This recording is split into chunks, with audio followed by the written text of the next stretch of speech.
अस्सलाम वालेकुम नाज़रीन, प्रोग्राम कराची टुडे और मैं हूं आपका मेज़बान बिलाल खान। आज सबसे पहले बात की जाए कि घोष मुलाजमीन के हवाले से। ये जो घोष मुलाजमीन है, इनकी भर्तियां की गई थी 2010 के अंदर। ये सारा बिगाड़ हुआ 2010 में और आज 10 साल पूरे हो चुके हैं। अब मिनिस्टर लोकल जो गवर्नमेंट है नासिर हुसैन शाह साहब, महकमे बल्दियात की जानिब से और वज़ीर की जानिब से कहा गया कि अब जो घोष मुलाजमीन है उनके हवाले से रिक्रूट किया जाएगा और उनको निशानदही की जाएगी कि कौन कौन से ऐसे मुलाजमीन हैं जो घोस्ट तौर पर काम करते नजर आ रहे हैं। और 3 दिन का वक्त मांगा है, 3 रोज़ के अंदर ये तमाम रिकॉर्ड फराम किया जाएगा। खैर, देर आए दुरुस्त आए, यही बात मैं कहूँगा। बड़ी देर कर दी मेहरबान आते आते। अब ये देखना है कि महकमा बल्दियात के अंदर क्या तब्दीली आती है। बल्दियाती जो अफसरान थे, जो क्लर्क्स थे, जो नुमाइंदगान थे, जहाँ जहाँ जिस जिस पोस्ट पर बैठे हुए थे, अब इनकी वापसी के दिन आ चुके हैं। और एक खबर ये भी आई थी कि अब तक जो बल्दियाती इदारे हैं उसको डिसॉल्व हुए हुए टाइम हो चुका है, लेकिन अभी तक सरकारी गाड़ियां अफसरान ने और लोगों ने वापस नहीं की हैं। ये भी एक अजीब बेजाब्तगी है। इस पर भी बात करेंगे। हमारे साथ सीनियर एनालिस्ट हमें ज्वाइन कर चुके हैं ऑन कॉल, शहजाद चुगताई साहब। शहजाद साहब, बहुत शुक्रिया ज्वाइन करने के लिए। जानना ये चाहूँगा कि बल्दियाती इदारे एक बड़ा मसला बना रहा है इसमें घोष मुलाजमीन के हवाले से। हम 4 सालों के अगर मेयर के टेन्योर की बात करते हैं तो तब भी ये तमाम चीज़ों की बाज़गश होती रही कि घोष मुलाजमीन बैठे हुए हैं, तनख्वाहें लेते हैं, काम नहीं करते, ऑफिस नहीं आते, भर्तियां की हुई हैं जाली। अब क्या कहेंगे इस पर कि महकमे बल्दियात ने इस वक्त कमर कस ली है और घोष मुलाजमीन का पता लगाया जा रहा है। देर आए दुरुस्त आए, क्या कहेंगे इस पर? देर आए दुरुस्त आए वाली बात गलत है। अच्छा। और ये देखें कि ये तो एक एक्सरसाइज है जो 92 से हो रही है। ठीक ये है। 92 से ये घोष मुलाजमीन की तलाश, और बल्कि थोड़ा सा पीछे जाए तो उससे पहले से ये सिलसिला जारी है। अच्छा, अब ये कोशिश अभी हाल ही में जब से ये पीपल पार्टी की हुकूमत आई है तो ये कई बार जो है ना ये एक्सरसाइज हो चुकी है। ठीक है। अच्छा, मैं ये नहीं कहता घोष मुलाजमीन होंगे, घोष मुलाजमीन हैं। और वो घोष मुलाजमीन सिर्फ कराची के बल्दियाती इदारों में नहीं है, बल्कि वो पूरे सिंध के बल्दियाती इदारों में है। और इलीगल अपॉइंटमेंट भी हैं और दूसरे मामला भी हैं। आपको याद होगा एक दफा जो साबिक वज़ीर बल्दियात थे आगा सिराज दुरानी, उनके दौर में एक बहुत बड़ा इशू खड़ा हुआ था, बहुत बड़ी इंक्वायरी खड़ी हुई थी और सेक्रेटरी बल्दियात को हटा दिया गया था। तो उस जमाने में ये बात हुई थी कि 12,000 उन्होंने मुलाजिम जो थे ना वो गैर कानूनी तौर पे रखे थे। ठीक है। और उसको उन्होंने आगा सिराज दुरानी ने ओन किया था। उन्होंने कहा था कि हाँ मैंने रखे हैं और हमारी पॉलिसी लोगों को निकालना नहीं बल्कि लोगों को रोजगार देना है। और ये पीपल पार्टी की एक पॉलिसी उन्होंने बयान की थी कि हमारा काम लोगों को बेरोजगार करना नहीं बल्कि लोगों को रोजगार देना है। तो कहने का मकसद ये कि अगर ये हुकूमत ये समझती है, सिंध हुकूमत ये समझती है कि घोष मुलाजिम हैं तो उनके खिलाफ कार्रवाई जो है वो जरूर होनी चाहिए, हर सूरत में होनी चाहिए। लेकिन ये कि डिस्क्रिमिनेशन नहीं होना चाहिए और जो भी एक्शन हो वो इवन होना चाहिए। अच्छा, बड़ी यानी बड़ी कि मजे की बात है चुगताई साहब, 24 नवंबर को घोष मुलाजमीन की तफसीलात मांगी गई थी जो कि अब तक पेश नहीं की जा सकी हैं। क्या समझते हैं? पीपल्स पार्टी हमेशा क्लेम करती आई है कि 2010 में मुस्तफ़ा कमाल साहब के दौर में सिटी नाजिम वाले के उसके बाद ये जो भर्तियां हुई हैं और एमक्यूएम की जानिब से हुई हैं, उनका क्लेम ये है। तो इसमें दुरुस्तगी किस हद तक है? देखिए, यानी कि जो हमारे बल्दियाती इदारे हैं और सिंध के मुख्तलिफ दफातर हैं, यहाँ पर तो ज़्यादातर तो अवाइद को बाला तार रख के और गैर कानूनी भर्तियाँ हुई हैं। ठीक है। अच्छा, फिर ये कि मुस्तफ़ा कमाल के दौर में अगर ये जिक्र कर रहे हैं तो क्या मुस्तफ़ा कमाल से कोई परखाश है या मुस्तफ़ा कमाल ने जो लोग रखे गए थे क्या कहते हैं उनको निकालना है? तो एजेंडा जो है वो वाज़ा नहीं है। पहली चीज़ ये है कि अगर मुस्तफ़ा कमाल ने भी किसी को रोज़गार दिया था, वो कराची के नाज़िम थे, मेयर थे, तो उनको इस बात का हक था जिस तरह यानी कि सिंध गवर्नमेंट ने या पीपल्स पार्टी ने अब तक 2008 से अब तक कुछ 5-6 लाख लोगों को मुलाज़मतें दी हैं। तो ठीक है, वो गवर्नमेंट का हक है उसमें, यानी कि नहीं, उन्होंने चुगताई लोगों साहब, मुलाजमत देना एक अलग बात है, रोजगार देना एक अलग बात है, लेकिन घोष मुलाजमीन की बात हो रही है ना। तो घोष जी, जी। मुलाजमीन तो चाहे वो मुस्तफा कमाल साहब भर्ती कराएं या फिर उसके बाद आने के बाद पीपल्स पार्टी की हुकूमत करवाए, ये तो गलत है ना कानूनी पैराई के जुमरे में अगर बात करें। जी। नहीं, ठीक है, मतलब ये कि ये आप अभी देखें ना इतनी बार ये इंक्वायरी हो चुकी हैं और कई चीज़ें साबित भी हो चुकी हैं, लेकिन ये कि एक्शन कहाँ है? एक्शन तो कहीं भी नहीं है। और दूसरी बात ये है कि घोष मुलाज़मीन ये एक एक लफ्ज़ सीख लिया है घोष मुलाजमीन जब आप उसकी यानी तय में जाते हैं, तहकीकात करते हैं, तो फिर आपको कुछ भी नहीं मिलता। तो फिर ये एक फजूल किस्म की एक्सरसाइज और एक सियासी स्टंट या सियासी। नहीं तो आप एज ए एनालिस्ट क्या समझते हैं घोष मुलाजमीन की जो ये जो टर्मिनोलॉजी यूज होती है बेसिकली इसका असल मतलब क्या है? देखिए, इसका मतलब तो ये है, देखिए सीधा साधा इसका मतलब ये है कि एक आदमी जिसका वजूद नहीं है, ठीक है। ठीक है ना? एक आदमी जिसका वजूद नहीं है और वो जो है क्या कहते हैं उसकी तनख्वाह ली जा रही है, ठीक है ना? ठीक है। तो उसमें कोई मसला ही नहीं है, आप उनको आइडेंटिफाइड करके उनकी तनख्वाह बंद कर दे। घोष नहीं तो मुलाजिम का ये मतलब है कि इसका तनख्वाह किसको जाती है? ये तनख्वाह कौन लेता है? देखिए, ऐसा तो ये तो है कि ये जो जो तनख्वाहों का बिल होता है वो मुख्तलिफ इदारे बनाते, मतलब ये कि केएमसी नहीं बनाती। ठीक है। केएमसी के डिपार्टमेंट जो है ना वो बनाते हैं और डिपार्टमेंटल हेड जो है उसको इंश्योर करते हैं कि भाई ये मुलाजमीन हमारे डिपार्टमेंट में या हमारे शोबे में काम कर रहे हैं। ठीक तो है। वो पे स्लिप एक बनती है, उसमें सारे एम्प्लॉइज के नाम होते हैं, जितनी उनकी तनख्वाह होती है वो लिखी भी होती है, उनके सीरियल नंबर होती है, हर चीज होती है। नहीं तो हेलो। अब इसको रिक्रूट किया जा रहा है दोबारा से इसकी स्क्रूटनी की जा रही है। क्या समझते हैं फंक्शनल हो सकेगा? क्या समझते हैं कि ये कामयाब हो सकेगी चीज? देखें जी, ये तो मैंने आपसे अर्ज किया, ये तो मतलब यानी चौथाई सदी से ये काम जारी है बलदियाती इदारों में। 25 साल तो हो ही गए होंगे हमें जी। देखते हुए, सुनते हुए कि घोष मुलाजमीन, लेकिन आज तक एक घोष मुलाजमीन भी वो ना निकाला गया है, ना उसके खिलाफ एक्शन हुआ है।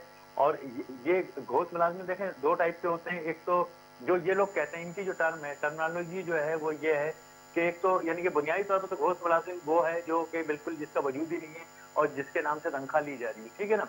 दूसरी यानी कि दूसरा ये जो जिस बात को समझते हैं, जो इनका ख्याल है कि घोष मुलाजिम वो है जो तनख्वाह तो लेते हैं लेकिन काम नहीं करते, ठीक है ना? यानी कि वो पेरोल पे भी हैं और उनका नाम रजिस्टर में भी है, उनका सीरियल नंबर भी है, उनका इनरोल नंबर भी, हर चीज है, लेकिन वो काम नहीं करते। तो अब अगर काम ना करने की बात है तो फिर तो ये कि ये बात बहुत दूर तक चली जाती है। ठीक है। अच्छा, दूसरा ये कि आप कराची में क्यों ये एक्सरसाइज आप कराची में क्यों करते रहते हैं? मुस्तफा कमाल कमाल के रखे हुए आदमी आप क्यों आइडेंटिफाइड कर रहे हैं? आप पूरे सिंध में करें ना। देखें ये नहीं तो नहीं नहीं उन्होंने उन्होंने तमाम सिंध के हवाले से जो तफसीलात तलब की हैं basically what do you think Shahzad साहब कि ये जो ख़त दिया गया है कुछ डिपार्टमेंट्स को जिसके अंदर एडमिनिस्ट्रेटर हैं, म्यूनसिपल इदारे हैं, केएमसी, डीएमसी, ज़िले कौंसिल हैं, म्यूनसिपल कमिटीज़ हैं, टाउन कमिटीज़ हैं, यूनियन काउंसिल्स हैं, इन सब से रिकॉर्ड तलब किया गया है। आप क्या समझते हैं इस रिकॉर्ड तलब करने का मतलब क्या है कि इन्हीं इदारों में से स्क्रूटनी होने वाली है? नहीं, देखिए ये यानी इन्होंने एक रिकॉर्ड तलब कर लिया। अब मसला ये कि रिकॉर्ड तो अभी जैसे नए एडमिनिस्ट्रेटर साहब आए थे उन्होंने भी सारा रिकॉर्ड तलब किया था और उससे पहले भी ये सब होता रहा है। लेकिन मसला ये है कि अच्छा फिर ये कि एक शनाख्ती पेड भी हुई थी और शनाख्ती पेड कई बार हो चुकी है, कराची म्यूनिसिपल कॉर्पोरेशन में हो चुकी है, वाटर बोर्ड में हो चुकी है, केएमसी में हो चुकी है। तो ये एक्सरसाइज तो चलती ही रहती है। मतलब ये कि आप चले किसी आप मुझे एक बात बताएं शाह साहब आपका एक जो है वो वसी तज्जिया है बल्दियाती इदारों के ऊपर क्या समझते हैं ये जो घोष मुलाजमीन है या जो जाली भर्तियां हैं ये किस दौर में ज्यादा हुई हैं? आपका क्या इस पर कमेंट है? देखें, ये तो आप सही कह रहे हैं कि जाली भर्तियां तो हुई हैं। अब नहीं हुई तो है सर, हुई तो है। मैं पूछ रहा हूँ आप क्या समझते हैं किस सन में ज्यादा हुई हैं? मैं मान रहा हूँ कि लेकिन देखिए ये तो यानी कि किसी एक दौर में ज्यादा नहीं हुई। ये तो 92 से लेकर और अब तक जो है ये सिलसिला चल ही रहा है, चलता ही रहता है। तो ये अब भी हो रही होंगी और अभी भी यानी कि कुछ अर्से पहले भी हुई होंगी। तो ये तो एक सिलसिला है, चलता रहता है। अच्छा, अब उसमें देखें जाली भर्तियों में ये है कि वो यानी कि क्वालिफिकेशन नहीं है, कोई आसामी नहीं है, या ये कि क्या कहते हैं दूसरे अच्छा मामला हैं। बानवे की जो है वो आप बात कर रहे हैं दहाई की, तो क्या समझ रहे हैं जब से ये एमक्यूएम इख्तिदार में थी यहाँ पर होल्ड था उस वक्त से भर्तियां चली आ रही हैं, फिर पीपल्स पार्टी की हुकूमत भी आ गई, कौन ज्यादा जिम्मेदार है? देखें, जिम्मेदार तो जो भी बल्दियाती क़यादत रही है। हाँ। तो यानी कि अगर एमक्यूएम थी तो अगर जाली सर भर्तियां एमक्यूएम की ज्यादा रही है ना, if I am not wrong. वो एमक्यूएम का दौर ज्यादा रहा है तो आप कह सकते हैं कि एमक्यूएम के दौर में ज्यादा होंगी। तो लेकिन ये कि ये तो बल्दियाती इदारों में तो सब में यही होता रहा है, इंटीरियर में भी यही हुआ है और क्या कहते हैं शहरों में भी यही हुआ है। तो ये तो एक, और अगर आप हुकूमत सिंध की अगर ये कर लें क्या कहते हैं उनकी क्या चले कहते हैं। मैं आपसे थोड़ा सा स्पेसिफिकली थोड़ा सा प्रिसाइज होकर एक एक सवाल करता हूं। अगर कराची के बल्दियाती जो डिपार्टमेंट्स हैं इनकी बात कर लें तो बेजाब्तगी करने में किस सियासी जमात का ज्यादा हाथ है? नहीं, ये तो ठीक है, आप सही कह रहे हैं कि एमक्यूएम के दौर में ये ज्यादा सब कुछ हुआ है, लेकिन ये कि हाँ।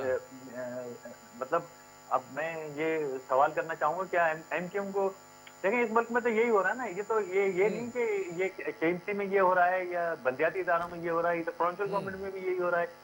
और ये पब्लिक सर्विस अच्छा, अगर कमीशन ये क्या स्क्रूटनी कर हो रहा है। जाती है, अगर ये जी, स्क्रूटनी हो जाती है, आप क्या समझते हैं कितने ऐसे लोग हैं घोष मुलाजमीन की जद में आ जाएंगे या कितने लोग फारिग होने वाले हैं?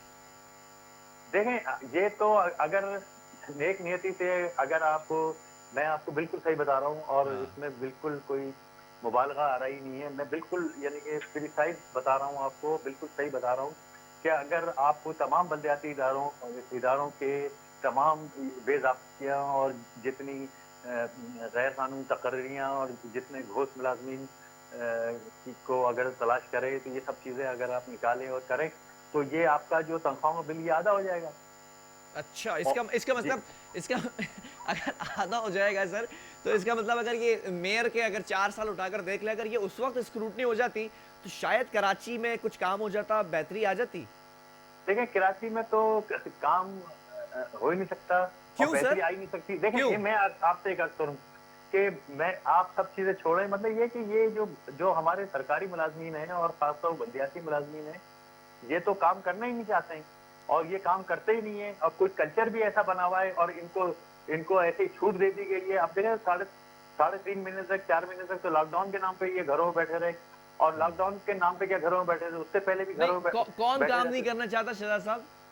जी, कौन काम नहीं करना चाहता जो आप कह रहे हैं ना? लोकल गवर्नमेंट मैं की बात कर रहे हैं, मैं केएमसी के वही इदारे अर्ज की कर रहा बात हूँ कर कि रहे ना हैं, ना तो सिंध देखें हुकूमत की बात कर रहे हैं। ना तो इनकी बिल है, जो जो हमारे बल्दियाती अफसरान हैं, जो मुलाजमीन हैं, ना तो ये काम करना चाहते हैं और हाँ। ना ये इनका कोई काम लेना चाहता है।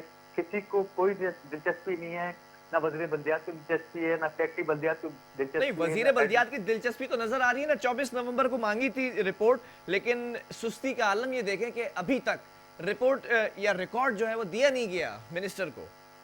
या तो ये रिकॉर्ड इनको दिया भी नहीं जाएगा, ये बता दूं मैं आपको। नहीं, ये वजह तो क्या है? वजह क्या है? वजह मिनिस्टर की वजह चलती ये नहीं कि है क्या? देखिए वजह सीधी सादी ये है जी। कि एक तो क्या कहते हैं जो गवर्नमेंट की रिट होती है ना, वो हाँ नहीं है। सर, ये यानी बड़ी बात कर रहे हैं शहजाद साहब। गवर्नमेंट के रेट है या मिनिस्टर के रेट की बात कर लें? मिनिस्टर अगर ऑर्डर दे रहा है तो सेक्रेटरी को फॉलो करना है। सेक्रेटरी अगर आगे ब्यूरोक्रेसी में दे रहा है, कोई लेटर दे रहा है, तो obviously they have to follow. लेकिन अगर नहीं कर पा रहे हैं फॉलो, तो फिर हुकूमत ही नहीं रहनी चाहिए, मिनिस्टर को सीट छोड़ देनी चाहिए। देखिए बात सारी ये है कि एक तो आपकी कोई यानी गवर्नमेंट की या हम्म। उसकी कोई कोई रिट नहीं है। फिर ये कि जो जो अफसरान है हम्म। वो इंटरेस्टेड ही नहीं है, मतलब घोष मुलाजमिन को निकालने में या गैर कानूनी तकरियां खत्म कराने में या जाली भर्तियां खत्म कराने में अफसरान ही इंटरेस्टेड नहीं है। अच्छा, एक और बड़ी मजे की बात है, आखिरी इसके ऊपर कमेंट चाहूंगा, वक्त मेरे पास कम है। बल्दियाती जो इदारे हैं, अब वो ऑब्वियसली अगर मैं मेयर की हुकूमत की बात करूं तो वो नहीं रही अब, लेकिन जो सरकारी गाड़ियां हैं सर, अफसरान ने अभी तक वापस नहीं की हैं। इस पर कोई एक कमेंट चाहूंगा आपका। गाड़ियों की जो बात कर रहे हैं, देखिए गाड़ियों का तो ये है कि गाड़ियां तो जो मिनिस्टर जो रहता है, जैसे कि आगा सिराज दुरानी अगर मिनिस्टर रहे या सईद गनी मिनिस्टर रहे या कोई और मिनिस्टर रहा, तो और फिर ये कि जो बल्दियात के अफसरान हैं या इवन ये केएमसी डायरेक्टर हैं, इनसे तो आप गाड़ी वापस ले ही नहीं सकते। सर और वजह क्या है? वजह ये है कि ये इतने पावरफुल हैं और इनसे कोई अब वजीर बल्दियात से जो पहले वजीर बल्दियात रहा है या सेक्रेटरी बल्दियात रहा है या वाटर बोर्ड का पहले एमडी रहा है या कोई डीएमडी रहा है, तो ये और जो पॉलिटिकल लोग थे उनके पास भी केएमसी की गाड़ियां हैं, आज तक हैं गाड़ियां, तो इनसे आप नहीं गाड़ी सर, वापस मतलब ले ही नहीं वापस क्यों सकते। नहीं ले सकते? सरकारी मिल्कियत है और सरकारी मुलाजमीन है, ये ऑब्वियसली तनख्वाह वो लेते मैं हैं। कर रहा हूँ ना, देखें बात सारी ये है कि मैंने एक बात आपसे अर्ज की थी कि गवर्नमेंट की रिट नहीं है। गुड गवर्नेंस को तो आप छोड़ देंगे, गुड गवर्नेंस है या नहीं, जी। लेकिन गवर्नमेंट की रिट नहीं है। अगर गवर्नमेंट की रिट होती तो सेक्रेटरी बल्दियात अगर ये ऑर्डर करें और या वजीर बल्दियात ये ऑर्डर करें कि 1 घंटे के अंदर अंदर सारा रिकॉर्ड यहाँ लाके जमा किए जाए तो 1 घंटे में वो सारा रिकॉर्ड आ सर जाएगा। अगर रिट है तो इतने सारे मुलाजमीन हैं, इतने सारे वर्कर्स हैं, डायरेक्टर्स हैं, पूरी ब्यूरोक्रेसी है, कैसे 1 घंटे में आ सकते हैं? पॉसिबल है टेक्निकली? नहीं, आप मैं ये 1 घंटे में नहीं आ सकते, लेकिन मैं एक मिसाल दे रहा हूँ आपको, 10 घंटे में आ जाएं, 24 घंटे में आ जाएं। अगर रिट है तो फिर तो कोई मसला नहीं है, 2 दिन में भी ठीक है। 2 दिन में भी सारा रिकॉर्ड आ जाएगा। ठीक है। और कोई मसला भी नहीं है, आप खुद जाके रिकॉर्ड जो है वो मतलब सीज कर मैं लें, ये चेक और समझ कर लूं लें। कि यहाँ पर अगर मैं बैठकर सेगमेंट कर रहा हूँ, प्रोग्राम कर रहा हूँ, ये जो ऑर्डर्स दिए जा रहे हैं, खत अरसाल किए जा रहे हैं डिपार्टमेंट्स को, ये सारी डमी कार्रवाई है। ये देखें, ये इसको आप कागजी कार्रवाई भी नहीं कह सकते। ये तो ये है कि बस ये हमारा कोई सिस्टम ऐसा हो गया है, कोई निज़ाम ऐसा हो गया है, और वो लेम एक्सक्यूज करते हैं कि जी आज ये हो गया, आज ये हो गया, आज डायरेक्टर बीमार हो गया, आज थोड़ा अफसर नहीं आया, आज ये थोड़ी सी तफसील रह गई, ये हम मुकम्मल कर ले। तो इस तरीके से वो जो है क्या कहते हैं, टाइम ले लेते हैं और बात आई गई हो जाती है। चलें, बहुत शुक्रिया शहजाद चुगताई साहब हमारे साथ मौजूद थे, सीनियर एनालिस्ट थे। अब बात यहाँ पर आ जाती है, सिंध हुकूमत से शुरू करते हैं। सिंध हुकूमत अगर चाहती है, सिंध हुकूमत की रिट को, जो हुकूमती रिट है उसको चैलेंज किया जा रहा है, ब्यूरोक्रेसी है, डायरेक्टर्स हैं, जो अफसरान हैं, और ऑब्वियसली अगर मुलाजमीन की बात कर लें, जो मुलाजमीन हैं, अब उसमें घोस्ट मुलाजमीन का जो मामला है, अगर आप रिक्रूट नहीं कर सकते, स्क्रूटनी नहीं कर सकते, तो आपको फिर सीट्स पर से उतर जाना चाहिए। जो मिनिस्ट्रीज़ हैं, जो सिंध हुकूमत के पास अहदे मौजूद है, जो पावर मौजूद है, और अगर मेयर की हुकूमत की बात कर ली जाए तो आज ये बात थोड़ा सा खुलकर सामने आ गई, साबित हो गई है कि ये जो घोस्ट मुलाजमीन है, जैसे 4 साल तक मैं कहता रहा, अगर ये घोस्ट मुलाजमीन उस वक्त रिक्रूट कर लिए जाते तो शायद मेयर कुछ काम करके चले जाते। बहरहाल ये वक्फा लेंगे, इसके बाद कुछ और स्टोरीज हैं, थोड़ी इंटरेस्टिंग है, कुछ ट्विस्ट आया है कहानी के अंदर, उसको भी डिस्कस करेंगे।